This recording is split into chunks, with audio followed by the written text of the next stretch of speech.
L'administration américaine a déroulé le tapis rouge au prince héritier saoudien Mohammed Ben Salman en visite aux États-Unis. Une visite qu'il a d'ailleurs prolongée de 3 semaines afin de rencontrer des investisseurs à New York, Boston et sur la côte ouest. Le nouvel homme fort de Riyad cherche des investisseurs pour injecter de l'argent dans une économie qu'il cherche à diversifier dans un pays engagé dans des réformes culturelles et sociales. Mais avec l'administration Trump, il cherche surtout un appui pour contrecarrer l'Iran, son rival dans la région. Pour sa première visite aux États-Unis, depuis qu'il a été désigné prince héritier par son père en juin dernier, Mohammed Ben Salman vient vendre sa nouvelle vision d'une Arabie saoudite plus ouverte, moins conservatrice. Elle intervient après celle effectuée l'an dernier par le président Trump en Arabie saoudite, qui était rentré à Washington avec des contrats d'armement de plusieurs centaines de milliards de dollars.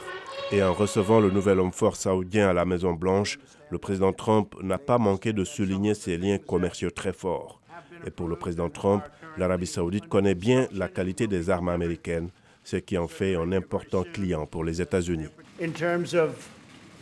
Mais si vous voyez en termes de dollars, 3 milliards, 533 millions de dollars, 525 millions de dollars, ce n'est rien pour vous.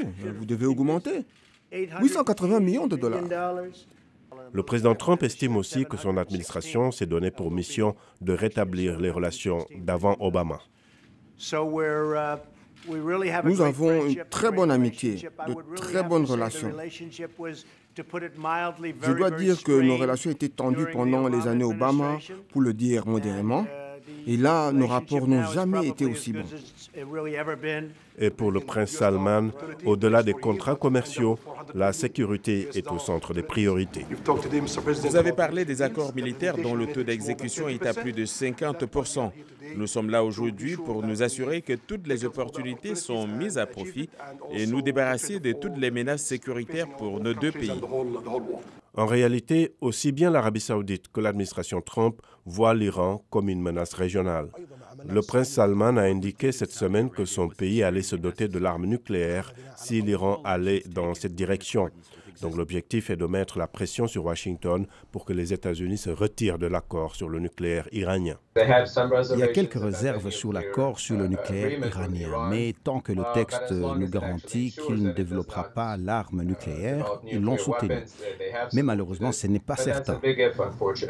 Le prince Salman a engagé une série de réformes sociales permettant par exemple aux femmes de conduire et de se rendre au stade. L'objectif est de moderniser un pays connu pour son ultra-conservatisme et de diversifier son économie jusque-là trop dépendante du pétrole. Mais les défis ne manquent pas. En novembre, plus de 200 officiels et d'hommes d'affaires ont été arrêtés.